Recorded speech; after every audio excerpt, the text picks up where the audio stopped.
Alright, I can't directly affect the interface. Whoops.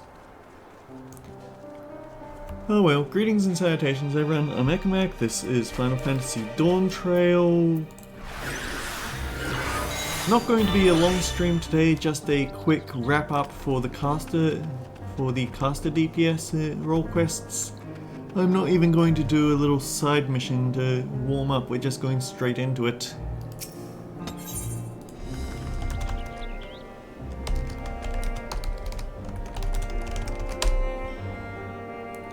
Behind the Helm. Topeke wishes to share the contents of a recent delivery with you. It seems Riverazan has been laying low since our last encounter. I'm sad to say, however, that my investigations have uncovered little. But there's still cause to celebrate, for I received a letter from my mother with good tidings. My father has finally awakened after the grievous wound dealt to him by Virazan. He's well enough to travel to Tuliolo. In fact, he may have already arrived. Of course, I'd love nothing more to go to him, but I pledged not to return until I had the perch of the apex in hand. Besides, I'm soon to depart with the Radiant Host to try and sniff out Virazan's whereabouts before he acts out of desperation. That's why I go to you in my stead. As the treasure's guardian, none living is more knowledgeable at its history than he. If you share with him all that's transpired since we began our search, he may be able to point out something we've missed. I know it's a lot to ask, Ray, but the safety of Thavnair depends on it. And please, give my family my regards. My mother should be able to tell you where in Tuliolo my father is staying. Once you're finished, let us meet in the Aetherite Plaza in Razat Han to share what we've learned. Ah, my throat.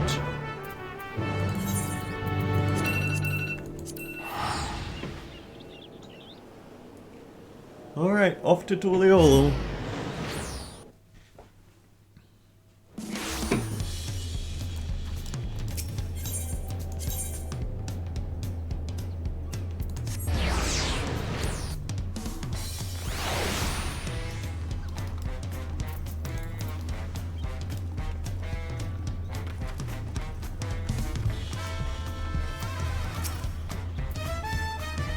Oh, if it isn't Ray. But I don't see Topeke with you. Did you come alone? I'm glad to hear my letter arrived safely, and that Topeke seems to be as tenacious as ever in her search. Her father, Netse, has already arrived here in Tuliolo, but has barely stayed in one place since. He seems desperate to help Topeke from a distance in whatever way he can.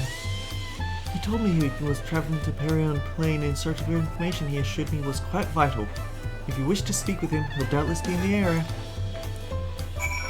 The dangerous part about what we saw last episode is that it is just a throw rocks at the problem type of special magic, but the rocks are getting bigger. Sooner or later, someone's going to end up grievously hurt rather than just knocked around.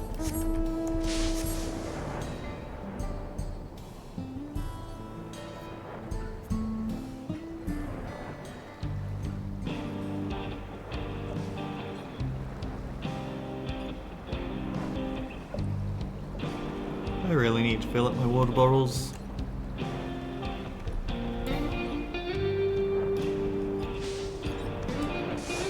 Of course, under attack.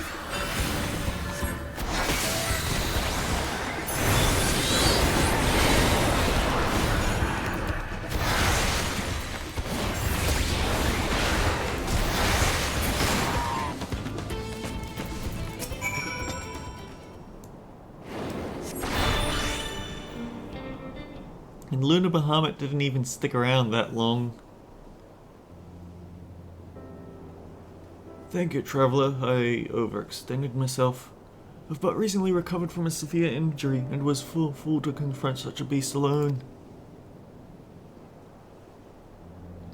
So you're the Ray I've heard so much about. I owe you many thanks for all you've done to recover the perch of the apex. News of your progress in Thavnair is most heartening. Despite my position as its guardian, I never knew it could rain down stones from the heavens. Since arriving in Tuliolo, I've done what I can to shed light upon the Tural Vidral sealed within the treasure. After the nations of Tural were unified, some left our village to build new homes in the city, I've sought them out to know if they know anything of use. Unfortunately, none could offer insight into the treasure's magics. One of them told me that owls lurked around this place. And since the Narwhal Beckons sealed within the perch of the apex was once an owl, it seemed logical to pursue such a corollary. I thought maybe I could glean something about the ancient beast from their behavior. Like as not, some fundamental aspects remain the same even after their transformation. But having heard your account, there is one fundamental difference that stands out. As far as I'm aware, no owl native to these lands possesses the ability to hurl rocks, large or otherwise. No doubt the Narwhal Beckons gained this power following its metamorphosis. I do believe, however, it would retain an owl's core instincts. That one you fought didn't strike unprovoked. Instead, it watched me from afar with fear in its eyes.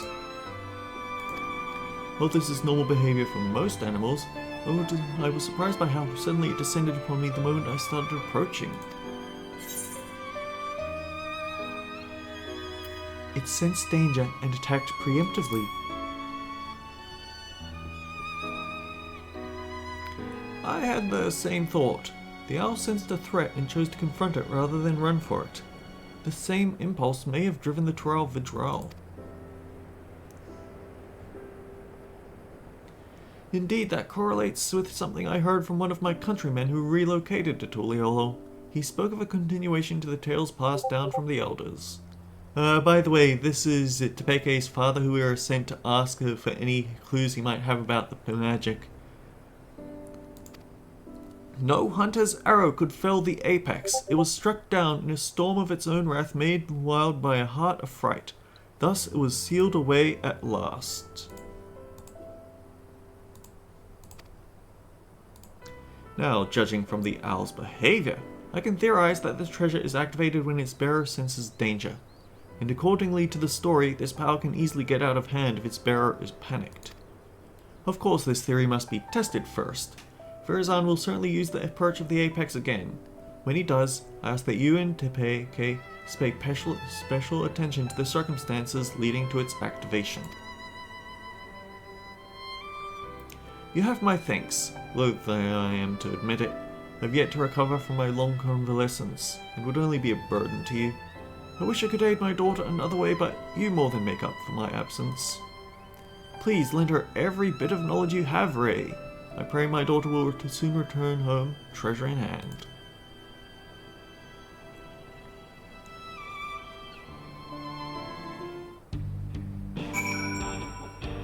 He looks kind of like a gravekeeper class, doesn't he? Pray return to Tepeke and give her my regards. I only hope an old man's wild theory can help you in your quest. It's probably one of the Crypt Lurker sets from Shadowbringers, I'd be willing to bet.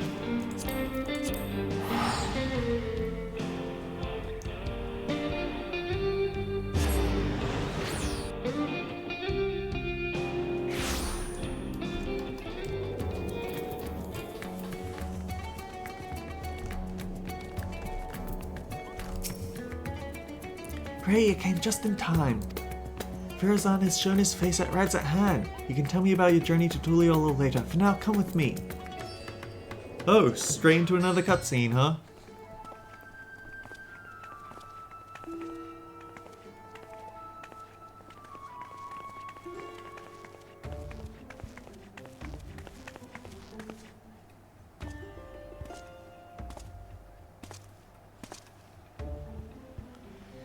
Ha! Are you surprised? Thanks to my sage counsel of a fellow hero, I have decided to doff my mask. Although my face may be unfamiliar, I believe you know who I am. I was once the Justicia, but you can now call me Verizon. I am Thavner's protector, its savior, its hero.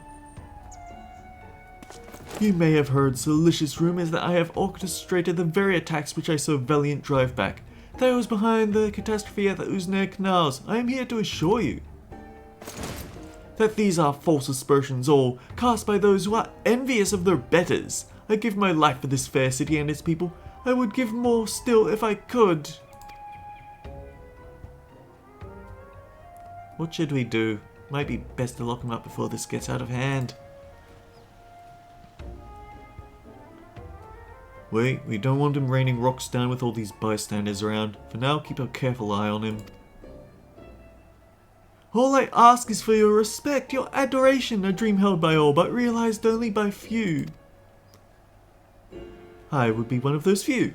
I have proven myself worthy of being your savior, and now with an entire city watching with bated breath, I shall declare my intent to reach even higher.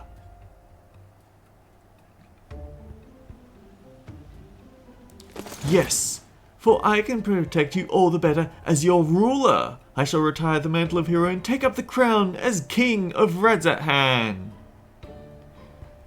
I'm annoyed that I called this.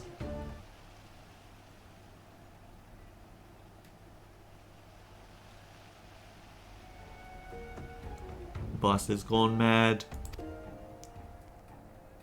I wield power unassailable. With me on your throne, you would never again have cause to fear. All would live in peace, all would shower me with love. They would shatter to the heavens, and that from that love would spring a new Redzathan, a greater Redzathan.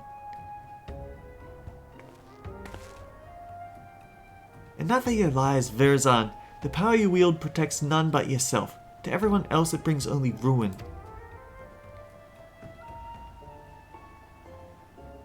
Of course, the road to greatness is paved with necessary sacrifices, yet so long as your ruler lives, Redzathan will know naught but prosperity. You really don't know how heroes work, do you?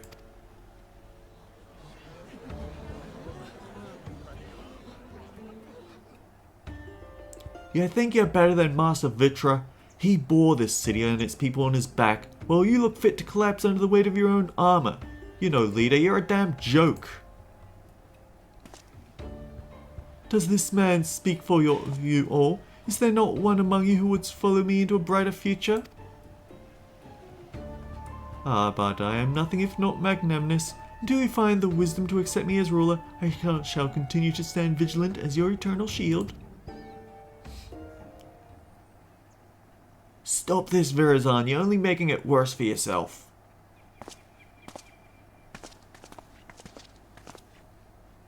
Can't you see you've become a laughingstock? Give up this facade and answer for your sins. Do so now. The Radiant Host may yet grant you mercy. My sins? Are you not the one poisoning the people against me? Do your worst, I dare you. It will only make me more powerful. I know not what is in your heart, but please end this madness. End it and return to me, my son.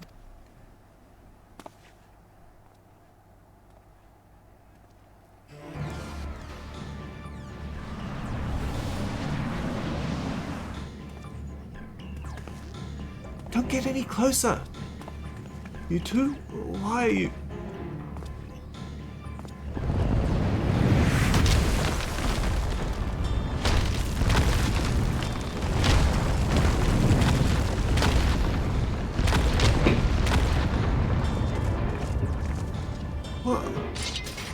That definitely would have killed him. Don't. If we fight here, there's no telling how many innocents will be wounded.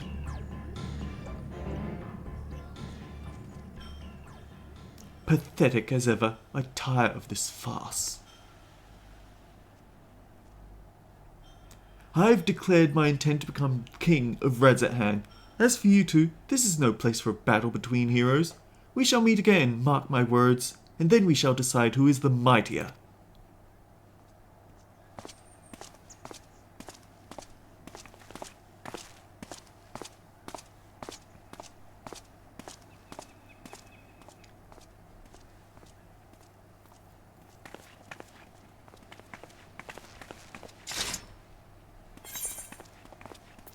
We must focus on restoring order.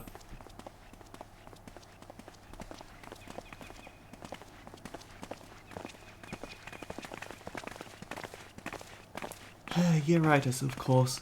As much as I hate to see Verzan walk free, we've yet to ascertain the extent of his power. For now, we must bide our time.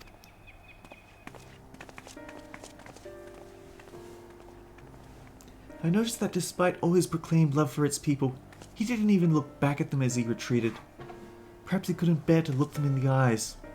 Or one of them, at least.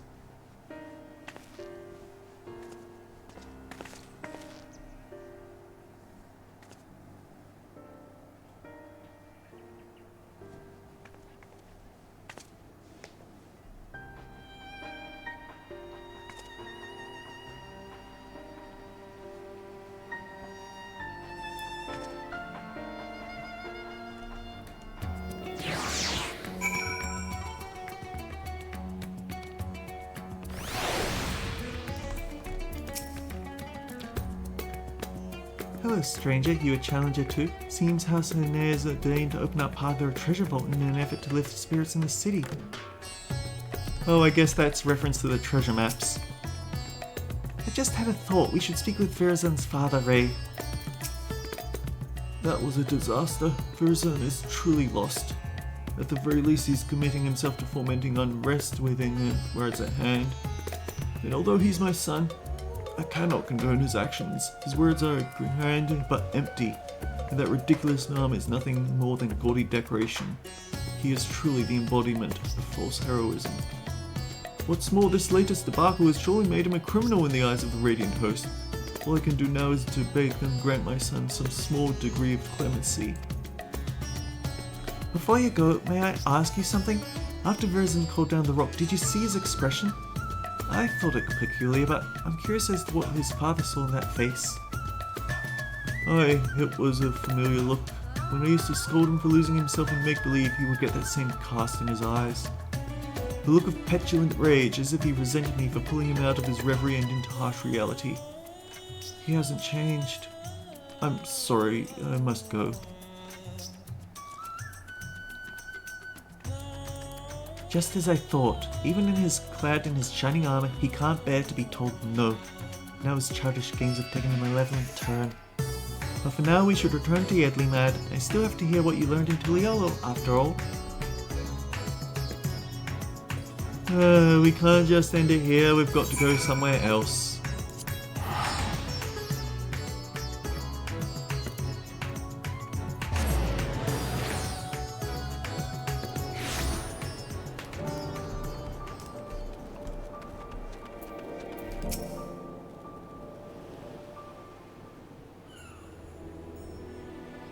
Now that we have some room to breathe, I'd like to hear about your journey to Toral. Did my father have anything to share?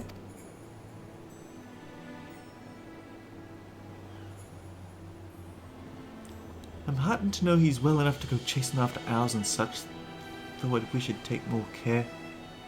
Thank you for saving him and bringing me his theory about the treasure. If it really is triggered by a sense of impending danger, that might explain why Virazan had trouble using it the first time. He wasn't truly afraid of that small fungi until it was almost upon him. It also explains how he can wield the Apex's power despite having no training in magics. A response to emotion, not intent. So much is falling into place. He goaded the Radiant into apprehending him because he knew the threat would be answered. He saw how nonchalantly he quit that plaza, almost as if defying someone to stop him. Virazan truly believes himself to be untouchable. I think his words and deeds align with theory well enough. As for that curious fragment of his story, it seems to imply that the Toral Vidral lost control in a panic. Perhaps its strength grows in proportion to the danger it senses. And when that danger is too great, well... Oh boy, so he's going to be endangered by the freaking Warrior of Light coming to clap him in irons. We're probably going to see that power go overdrive. You saw what happened at Uzne Canals and Radzathan. You were present both times, as were others who wished Virazan ill. And both times we saw stones much larger than we've seen before. Now I understand why he's so eager to face you. An opponent of your caliber will strike fear into Virazan's very core, and that fear will summon a power greater than any he's ever known. Power enough to bring a hero to her knees. Well, so he thinks, but we know better. We'll use the arrogance to our advantage and bring him crashing down to the earth. Although we may have to contend with falling rocks for a time, in a straight fight he'll be outmatched. So we strike fast and we strike hard until that fancy arm is nothing more than mangled steel.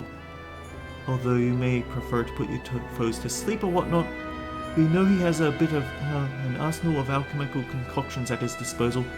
That's why I suggest a bit of good old-fashioned brute force. While you unleash your most fearsome destructive spells, I'll be your shield. Don't even think of holding back.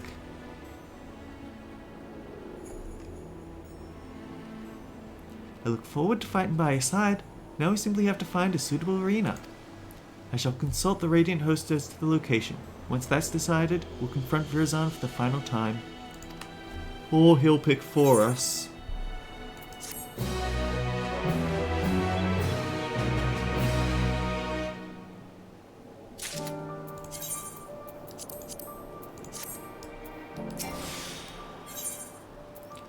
Tepeke is ready to tear down a false hero. Heroes and pretenders. You'll be pleased to know that the Radiant hosts were most helpful in finding a place fit for a duel. When I saw it, even I began to believe our encounter would be one for the songs. Speaking of which, it seems your name is on the lips of all and sundry. People already consider you the true savior of Rad's at hand, and believe you will bring Virazan the deceitful justice. We apologize for putting so much weight on your shoulders, but something tells me you're used to it. The final showdown shall take place in the mountain pass leading to Khadga, where great crystals stand as witness to its conclusion. Suitably romantic and suitably isolated. The Radiant host have spread word throughout Thavnir that a hero has risen to challenge Virazan, and his pride will force him to answer. The entrance to the pass is at the Giant's Gold grounds. Let's head there at once to await his arrival.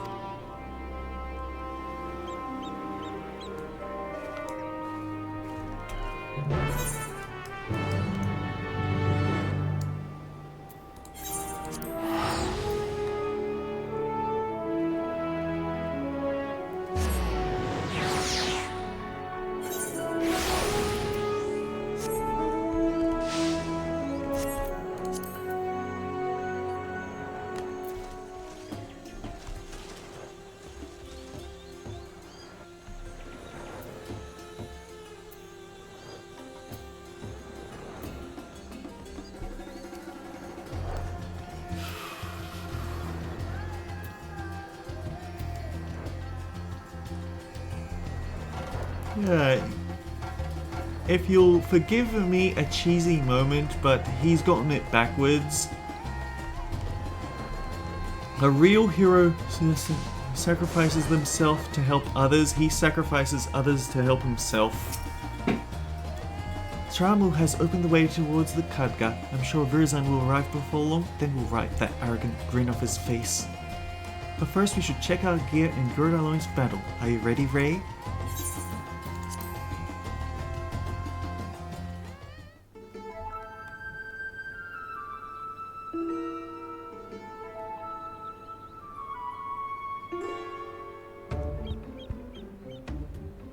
There he is.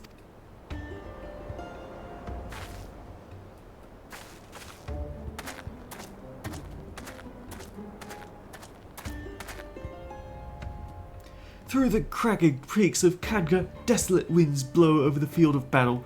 Oh, what a fitting location you've chosen for the conclusion of this legendary rivalry.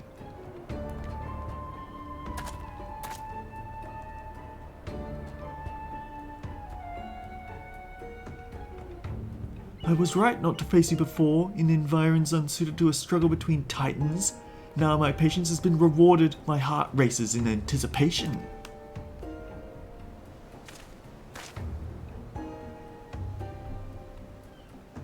I knew you'd answer our challenge. You would never be able to stomach people calling you craven. Such boldness in the face of impending doom. Have you not realized by now that so long as I wield the perch of the apex, I am invincible? We'll soon put that to the test. You rely too much upon stolen power. It deludes you. You claim to be a savior to the people, but they've seen through your lies. Even your own father can scarcely bear to look at you. You're nothing but a small, small man hiding within the hollow facade of a hero. And today we tear that facade down. Will you now? You may have the metal, but have you put the puissance to claim the mantle of hero? My mantle?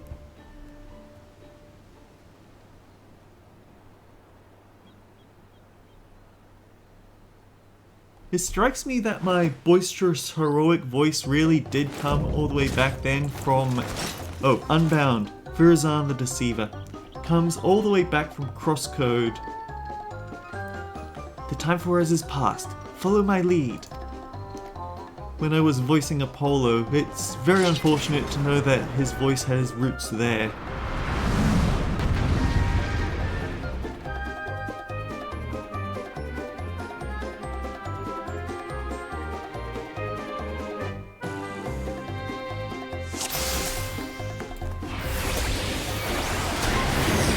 Today, we learn who the true hero is.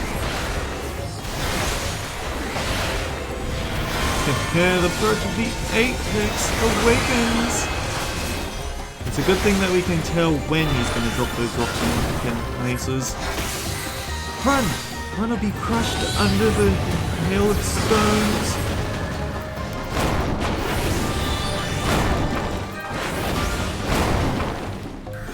Haha, not even you are nimble enough to escape this. Give up, for I am invincible! Okay, that is Tank Buster, stay away from it.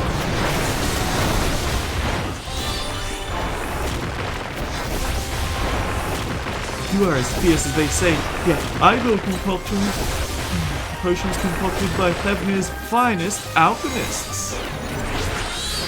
You have done well, but your fight ends here. My alchemical minis will be your downfall!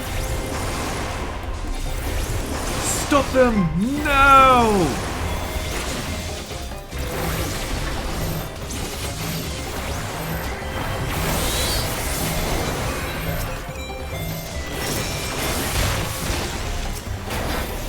The salve to heal my wounds.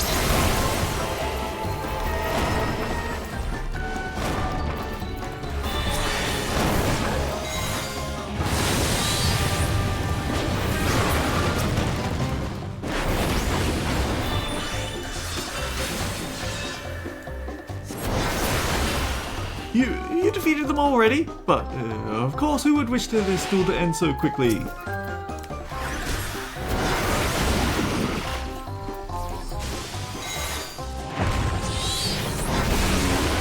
check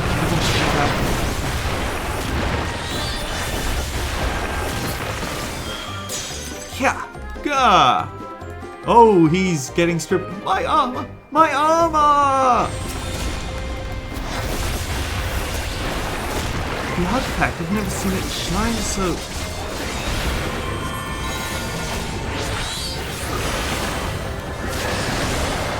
Oh, that's got to be a big rock. Such power I've never witnessed before. The apex roars with untold fury. Is the apex power growing?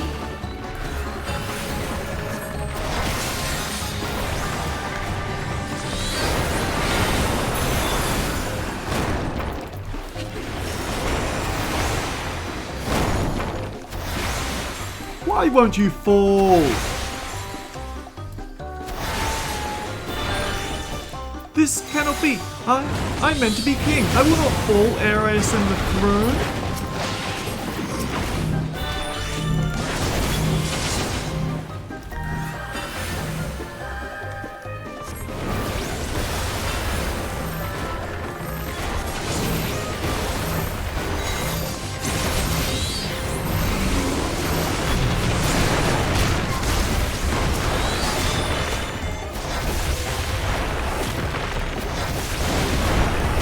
Get out here, you bloody things! Just stop them now!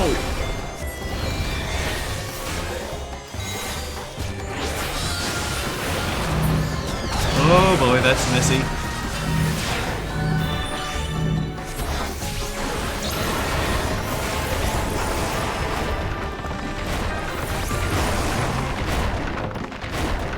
I cannot lose.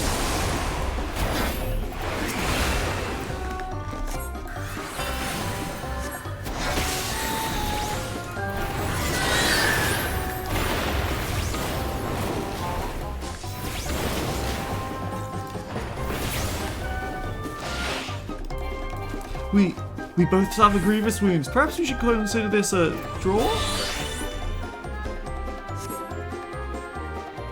You've lost, Verazan. Lay down your weapons.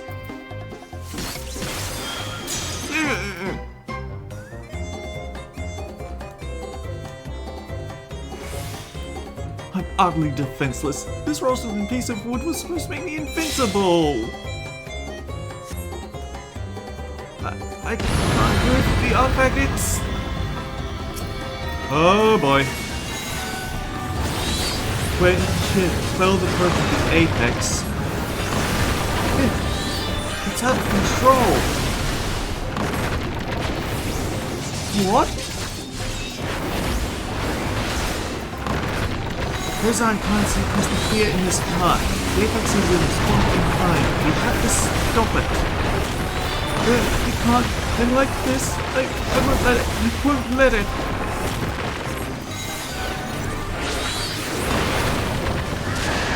But I am the hero. Someone save me.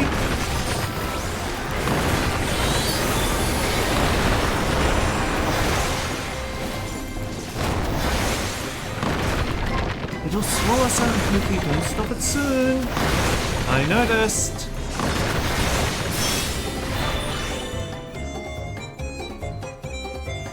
Oh boy. That could have gone much worse.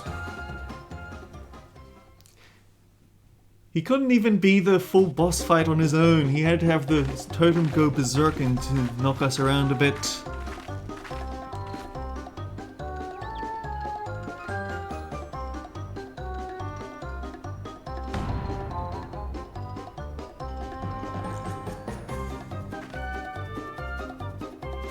He's out cold, now to take back the treasure.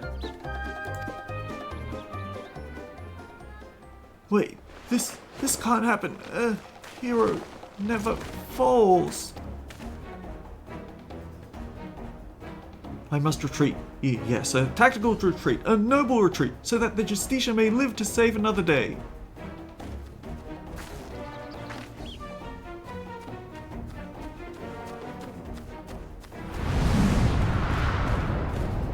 Huh?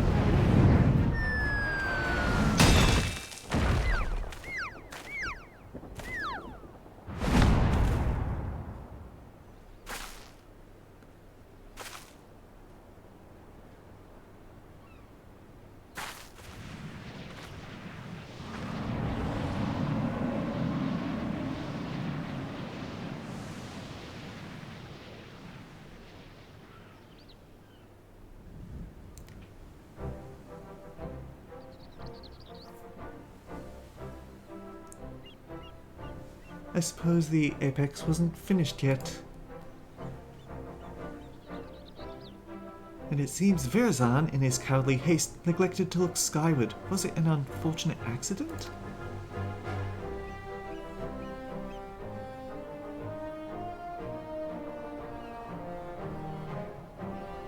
I guess it was feeling abandoned, or fate delivering his just desserts.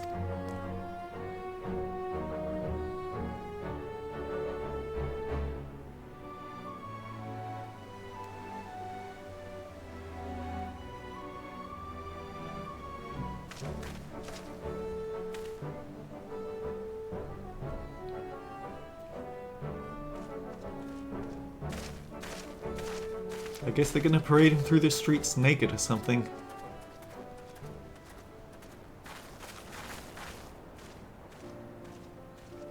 He claimed to be Radzathan's savior, yet only sowed discontent among its people. Perhaps some days in a sunless jail will give him time to reflect upon the error of his ways.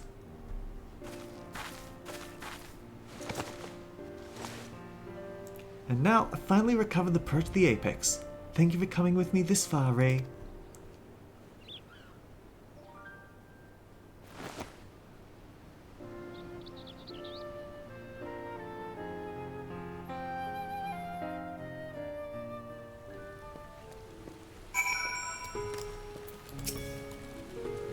The battle was hard fought, but we made it through. Verzan is the responsibility of the Radiant Host now. And now that I've done what I pledged to do, I must return home and bring the good tidings to my mother and father. Yet before doing so, there are many others I must thank. In the meantime, can I count on you to meet my family at Tuliolo for one final farewell? My parents will surely be glad to see you again. So I don't know how specifically I can explain my train of thought here, but it does feel like there might have actually been a proper narrative purpose to the Passage of the Unbound. So Verzan, that we just beat the tar out of, he had access to a lot of he had access to money and a lot of complicated Hanish concoctions. Then the healer quest had us focus on an actual alchemist with bad intentions. I can't help but wonder if maybe they weren't just picking people out randomly and they did actually bring them together for there was a proper scheme behind all this.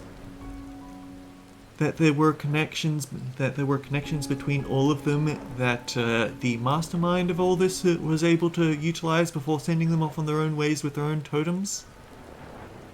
Well, maybe I'm just trying to find some sort of better than nothing connection here. It's also a bit unfortunate that it's both casting classes, the healer and the magic DPS, that seem to have the most comedic, I guess. They have the most comedic of these plot lines because it was pretty cool with the with the melee DPS.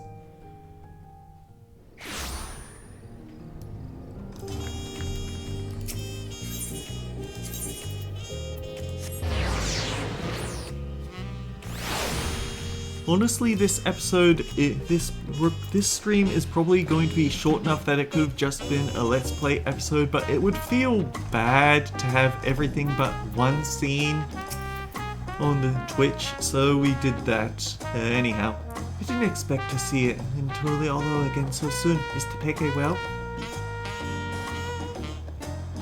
I'm sure she's gonna show up right now in this cutscene.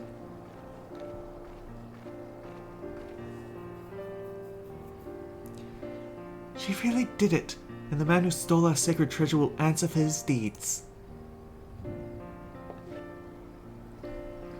Father, Mother, it's good to see ya. I'm sure Ray's already told you what happened. I couldn't have retrieved our treasure without her. So we've heard, yet Ray also told us that your wits and bravery were essential to your success. On behalf of our whole village, I thank you for guiding Tepeke in her quest, Ray.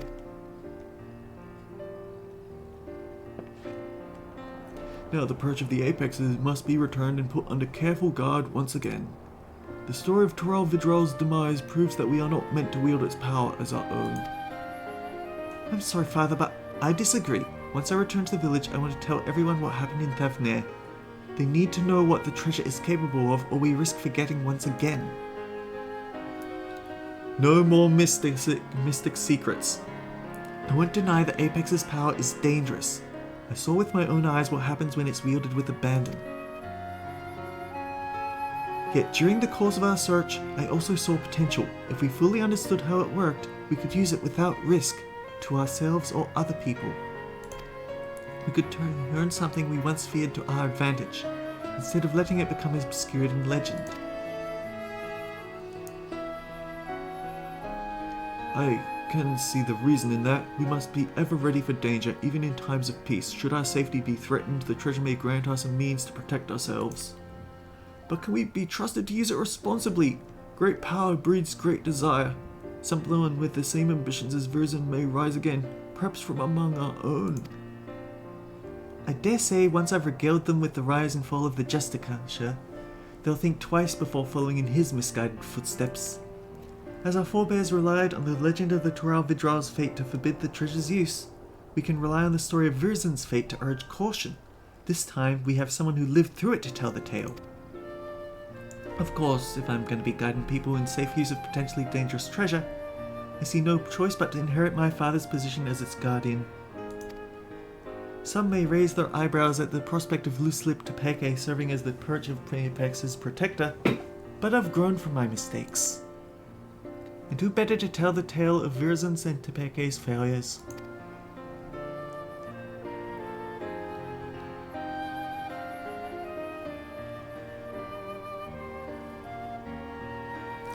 Your only mistake was in trusting Virzan, the same as I and many others. But unlike him, you have the willpower to overcome your own failings. Over the course of your long and arduous journey, you gained a wealth of experiences and your efforts have finally been rewarded. You took responsibility for your actions, and by doing so, proved your conviction to our people. They shall live and listen to this proposition with open minds, I am certain. Now we must say farewell, as much as it pains me to do so. I owe you a great debt I could never hope to repay. Once I return to the village, I'll do my utmost to protect the treasure we worked so hard to retrieve. Until next we meet, may fortune smile upon you.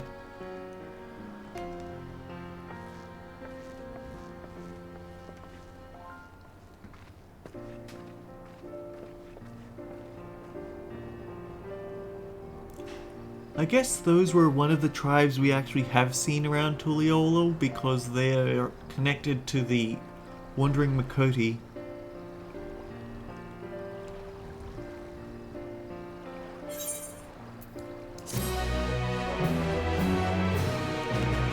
Heroes and pretenders. Now here's the thing, that isn't the end of it. We still have the tank class quests to go through, but at the same time I feel like I was kind of pushing her. I was only doing this one so we can get that done while it's still fresh. I'm not entirely sure whether I should start it because then it would be 2 long stream days in a row. I don't know.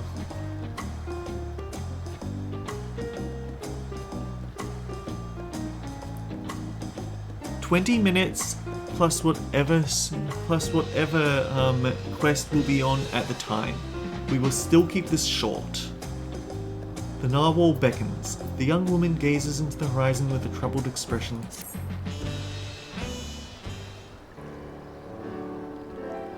Oh, hello. Judging by your attire, you must be the traveller from across the seas. Then I suppose Brek Ruvu has enlisted you to our aid.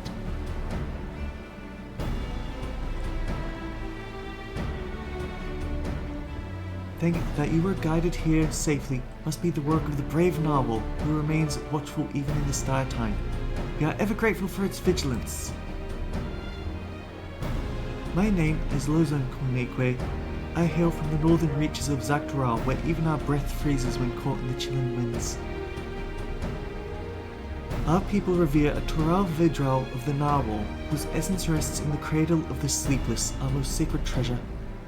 Through fathomless depths it swam without rest, protecting our home from those who would do it harm. Legends tell that the Narwhal could place its burden of fatigue upon another, and thus was able to maintain its vigil night and day. So too can any who possess the cradle lull a person, willing or no, into a deep slumber, all while avoiding the need for sleep themselves. Needless to say, such power could cause untold harm in the wrong hands. Thus was the greatest warrior of our village, Tentoa, tasked with crossing the ocean and returning that which is most sacred to us. Oh, my voice is not good for streaming today. There's too many women involved in these quests. I can't keep doing my feminine pitch. I'd have joined him, but I feared I would only be a burden, so I remained here that I might find someone to send to his aid. Tentoa has never rushed bravely and blindly into the thick of things, leaving me behind to watch and worry. But if there's anything I can do to help him, even a little, then I must. Bukavu has done well to send you to me. I can tell you are just the woman to temper his more reckless tendencies and keep him safe during his quest. As luck would have it, a letter from Tentoa arrived shortly before you did. Seems he discovered the thief made their way to a place called Ishgard. While I don't doubt his prowess, even Tentoa would be rendered helpless before the Narwhal's lullaby. Please, could you follow him to Ishgard and find him before he does anything rash? Ishgard is like a second home to me. I won't let your treasure be misused.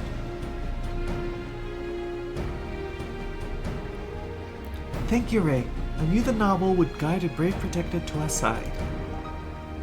Tentoa sails to an unfamiliar place, but despite his hasty nature, he'll doubtless spend time gathering the information about his new surroundings before planning his next step. If Ishgard is a place like this one, where people like to drink and talk, you might go there first. Ask for a swordsman with blue hair and a tie like mine. I'm sure it won't be long before you find him.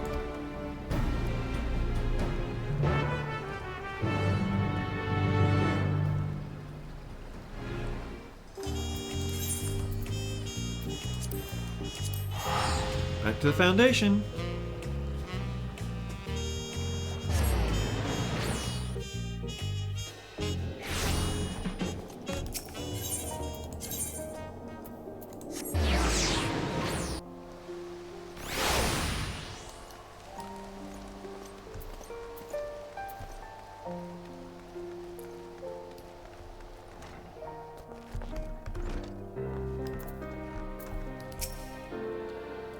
If it isn't Ray, what'll it be? A lad from the Western Continent? Well, I can't be going around gossiping about the comings and goings of my customers now, can I? That's a quick way to empty a tavern. But I suppose, since you're you, I can make an exception just this once. A lad much like the one you described walked through my door not long ago. Was asking anyone whose ear he could bend about some stolen narwhal or some such he was after. Usually you buy someone a drink before interrogating them, but not him. Nobody knew what he was going on about, but he was determined. Asked where else in Ishgard people might gather to flap their lips. So I told him to head to the Jeweled Crozier. If you leave now, I reckon he'll still be there. You'll know him when you see him, trust me.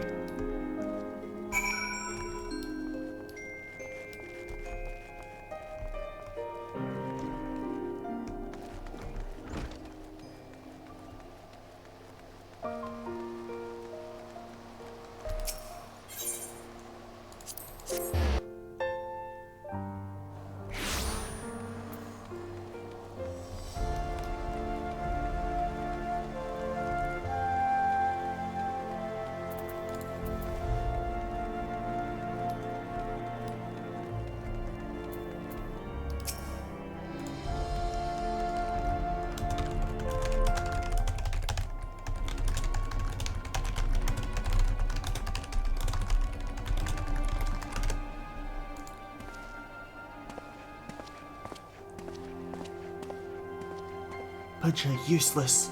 By the narwhal's horn. You think manners keep people warm for how desperately these people cling to him. And here I'm trying to rid their city of a thief.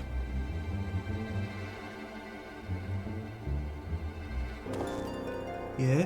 It seems you know me, but I don't think I've seen you before. I'd remember. He'd remember the woman clad in black armor like a tin tyrant. Lozen Kunique sent you. Even across the oceans, she can sense when I'm in trouble. Well, I won't deny a helping hand, especially one with her blessing. I'm having no luck getting information from these people. Seems there are unwritten rules regarding favors no one's bothered to tell me. I really shouldn't give him this voice, but I want to do something to distinguish him. Yeah, I'd know the thief traveled here, but that's where the trail runs cold. I thought it'd only be a matter of time before they use the cradle to commit some misdeed or another, but it seems nothing is amiss within or without Ishgard's walls. I only have a description to go on, though it's availed me nothing so far. A woman of race known in this land as Elizin. She has striking red hair and the eyes the colour of rust. The scar dominates her forehead, and a mole rests upon her lips. She came to my village posing as a scholar with an interest in the cradle. Although she gave us a name, I know now it was a lie, just like everything else that spewed from her mouth. The bounty of meat, vegetables, and fruits she offered us was worth its weight in gold to us. After the cold snap we suffered last year, we couldn't afford to turn her away. But looking back, I realized how brazen her deception was. Although she wore the robes of a scholar, she moved with the poise of a predator. I marked her as a fearsome warrior the moment I laid eyes upon her. Of course, she wouldn't have been able to travel so far north on her own if she was unseasoned, so I thought nothing of it at the time. It was the first misstep of many. I actually forgot that she was this season's boss, which I suppose shows how little I remember of the one Dawntrail role quest I did do. That's all I know. It's not much, but if you see even the smallest scrap of a clue in there, it'd be a damn sight better than what I currently have. I do not want AI viewers. Few scholars study in Ishgard without passing through the astrologium. If she feels even an ounce of guilt, she would seek penance at the St. Rainman's Cathedral, but we've already proven she isn't a scholar, she wouldn't regret anything. A skilled sword would be known among the knights of the congregation. Knights, was it? I suppose that's what you call these deli-looking fellows clad in steel. Yeah, you may be onto something there, but where would we find one willing to speak?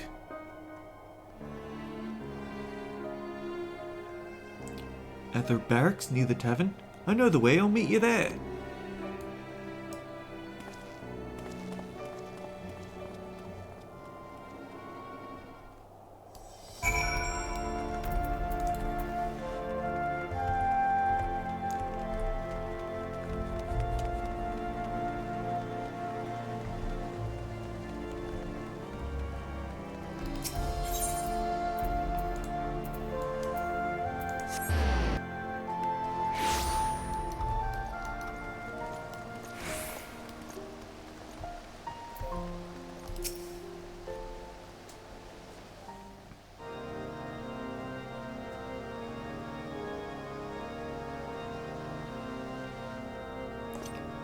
Why, Mistress Venna, what brings you to the congregation?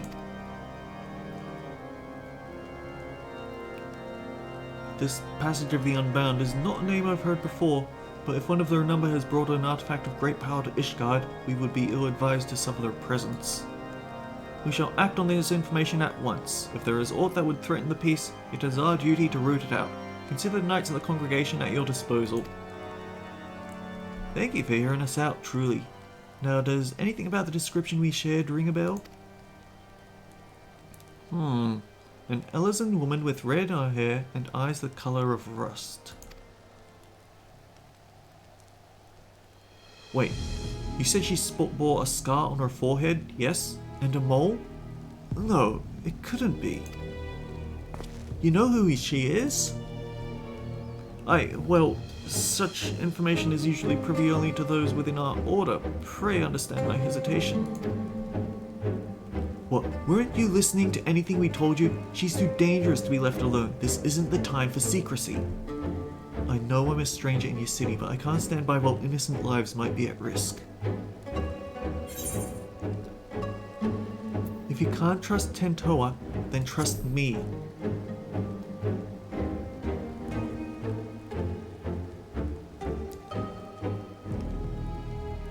You are right, of course. If the hero who ended the Dragonsong War is not worthy of our trust, then who is? Master Tentoa, pray accept my apologies. Although you may not be Ishgardian, your desire to keep its people safe is plain to see. We shall place our trust in you, as Mistress Venna has. I'm glad we see eye to eye. Now, what do you know of this thief? Your description called back some memories. Memories of a knight named Leofane. Merely recalling her story makes me ill at ease, for the mark she left upon our honourable order was black as pitch. None know of her whereabouts since she was expelled from the congregation. I had thought living with the shame of her deeds would be punishment enough, but if she now consorts with villains that threaten the very foundation of order, 'tis clear we can suffer her freedom no longer. I shall inform my superiors of this development, and suggest that the congregation does all in its power to track down Leofane and place her in custody. If we learn aught of value, I promise to share it with you at once. Really? That's more than we could have asked. So the tank roll quest actually pitted you against the leader of the Passage of the Unbound, huh?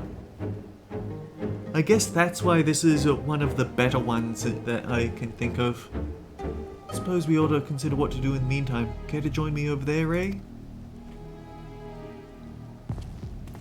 She's not really here to be goofy, she actually has a plan in mind for her dark power.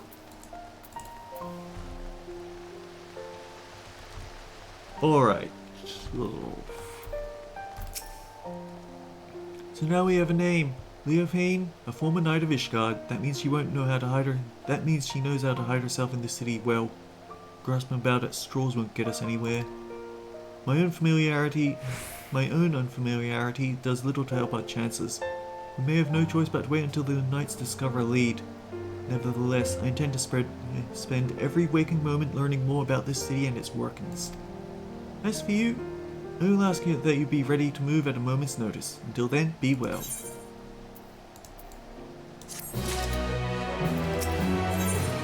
We do this quest, then we wrap up the stream. Sleepless in Ishgard. Tentoa is eyeing each passing Ishgardian with curiosity. There you are, Ray. I've been walking Ishgard streets whenever I've been able. I've taken to searching for any sleeping people. You see, the land I'm from isn't much warmer than this, and people know not to tempt fate by dozing off in open air. Even those blind with drink manage to find their way home somehow. I figured the only force powerful enough to overcome that instinct for self-preservation would be the cradle. So if you find a sleeper exposed to the elements, we may very well discover Leofane nearby. Can't imagine she brought it all this way to just remain idle. It's a tedious prospect, but we need to scout every back alley and shadowed walkway before anyone catches something much worse than a cold.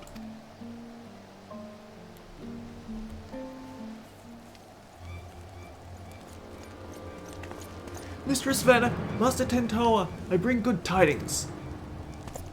The Temple Knights wasted no time in distributing handbills across Ishgard containing Leofane's description. These efforts have already borne fruit. We have but recently received a report of someone matching her features being sighted.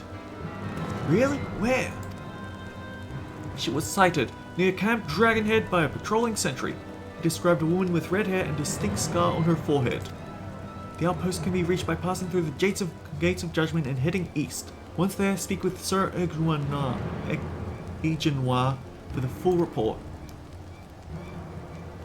I knew she'd show herself. Let's hurry, Ray.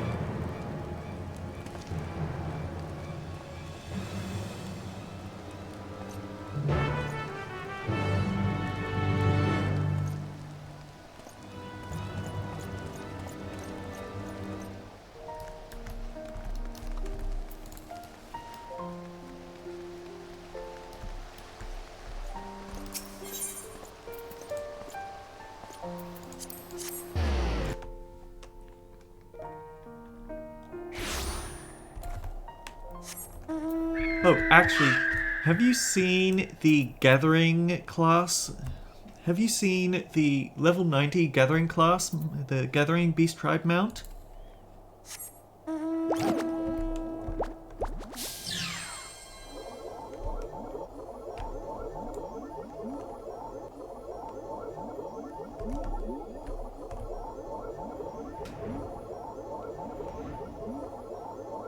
I think it's rather cute.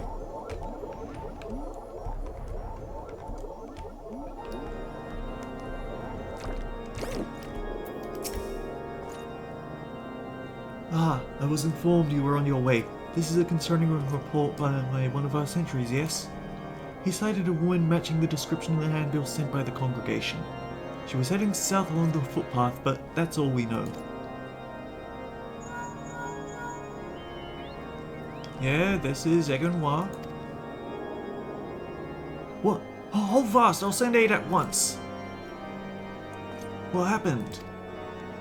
A shipment of supplies was waylaid by monstrous beasts. A contingent of temple knights should have been protecting it, but something is amiss. They need our help. We would be in your debt. The shipment was attacked on the road west of the observatorium. I shall muster more knights. Please, go find my men before any lives are lost.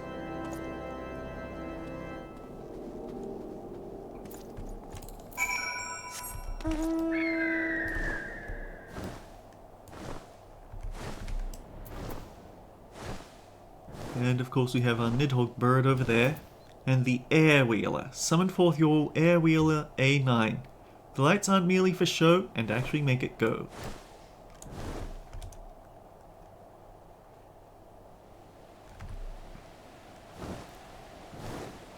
Off stream, I did try to get to that. I did try to earn the things for that one secret cutscene in Shadowbringers, but it turns out that it takes a lot of grinding to get there. They should be close, right? I'll search the other side of the river. Ray, you search further down the road. Keep your weapon at the ready.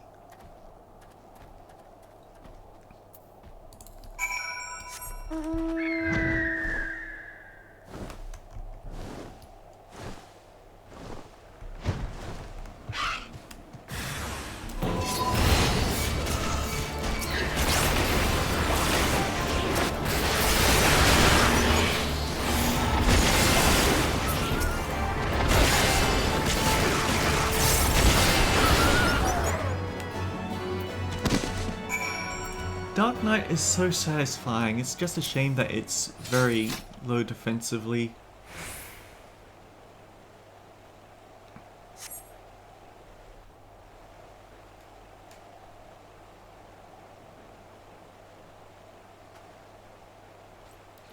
Wait, she even used sleep on the chocobo?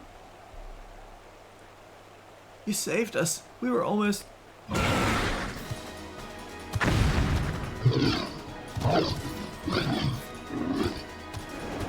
You won't be feasting today.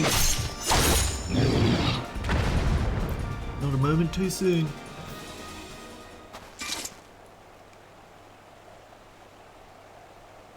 The wide eye watches eternal. Eternal is the sleep it bestows.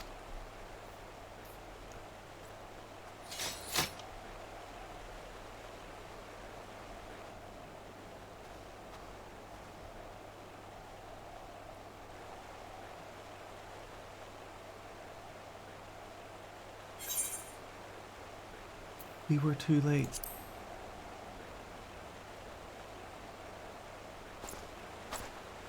No, they're not. Ah, just look. They're asleep is all.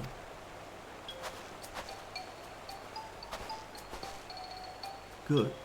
Good. Our trusty chocobos suddenly became unsure on their feet, and the wagon toppled onto the side of the road. There was nothing for it but to fix the damage on the spot. The temple knights went to secure the area, but before I knew it, each and every one of them had fallen asleep where they were standing. Then the beasts attacked. It was just me before those snarling fangs.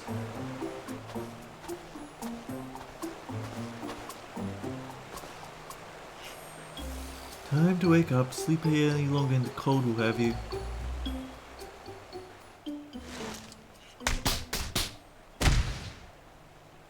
What happened?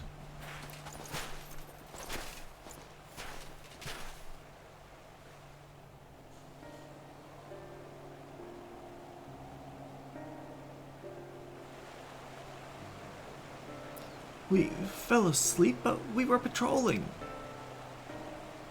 You must be mistaken. A temple knight would never shirk his duty so. Are you calling me a lie? I saw you fall over on your ass with my own eyes. If not for Sir Egunwa's quick response and the bravery of these warriors, we would all be food for the vultures now. The congregation will hear of this dereliction of duty, you can be sure.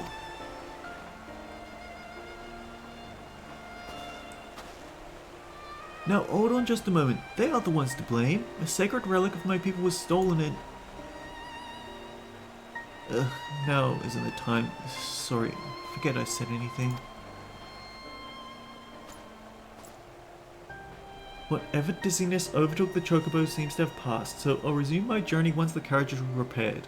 Assuming my guards are quite refreshed, I believe we can make it on our own. Please return to Camp Dragonhead and warm yourselves.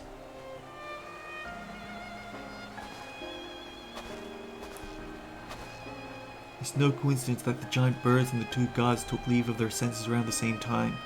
This is the work of the cradle.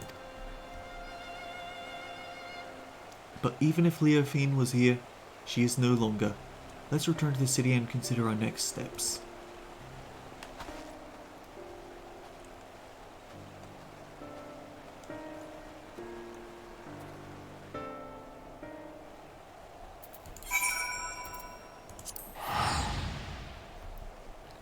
It's such a simple ability, being able to transfer your tiredness onto someone else,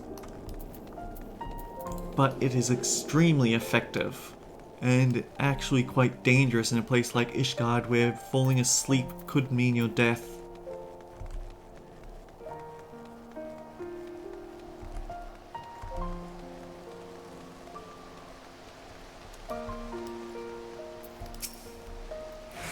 Leofine may have escaped us, but the witness report gave us a clue to follow. Thank the Narwhal for guiding us swiftly to the knights. We've received a report of the incident near Camp Dragonhead. 2 of our own sleeping on duty? By the Fury! Have you reached them even a moment later, this day would have been much darker. Although it pains me to say it, those 2 shall be punished as befits the magnitude of their negligence. If I may, I don't believe the blame rests entirely on their shoulders. The cradle of the Sleepless was used against them, I'm certain. Ah, yes, you said it possessed the power to lull others into a deep sleep. I admit that would explain these exceptional circumstances. Regardless, they were still bested by the enemy, and their charge was almost killed as a result. Punishment is the only recourse. I see. A harsh stance maybe, but I can respect you don't treat your duty lightly. Well, if you learn anything of Leofine's plots, please let us know at once. Even though we didn't find her, I'm glad we were able to save those soldiers. Thank you for coming to us. Nay, 'tis the Temple Knights who owe you thanks. We shall continue our search, and rest assured you shall be the first to know of any developments. Ray, there's more I would tell you about the cradle. Things I should have told you sooner. Join me over there and I'll do my best to fix that mistake.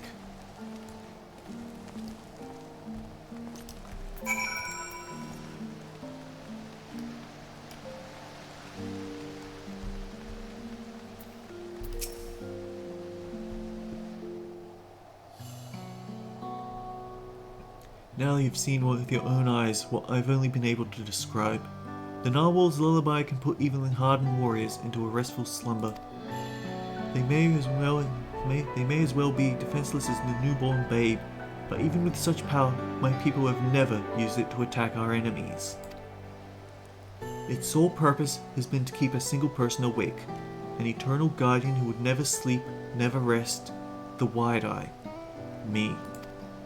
For 10 years I've been awake, training day and night to gain the strength I have now, the strength to shield my people.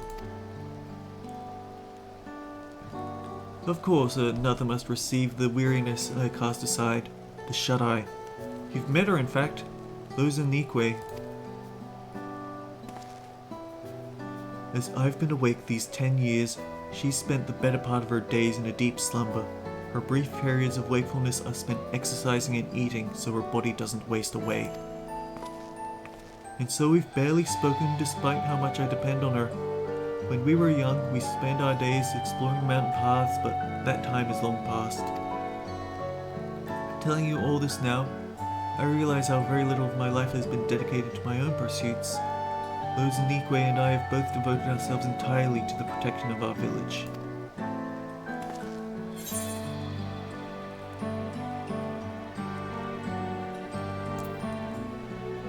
Ooh, we have 3 different things we could ask, and 2 of them are actually pretty interesting for me. Don't you miss Lozanique, or how did she steal the artifact?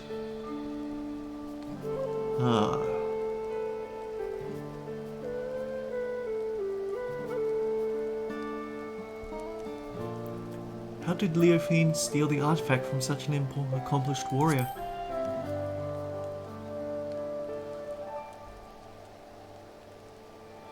Well, about that. No, I've no excuse. It was my fault it was stolen, I'll bear that burden. A protector must take responsibility for his charges. But we don't have luxury to dwell on regrets. I see now that although my people never use the cradle for ill, we could ask and twist anything toward evil. And that's something I can't tolerate. The very thought that this might happen again makes the bile churn in my gullet. We must bring Leofine's schemes to an end. Sleepless and Ishgard. Alright, that's it for the stream. Next week we're going to do the rest of this, and then we'll see what sort of capstone quest is unlocked from it. So, until then guys, take care, I'll see you all around.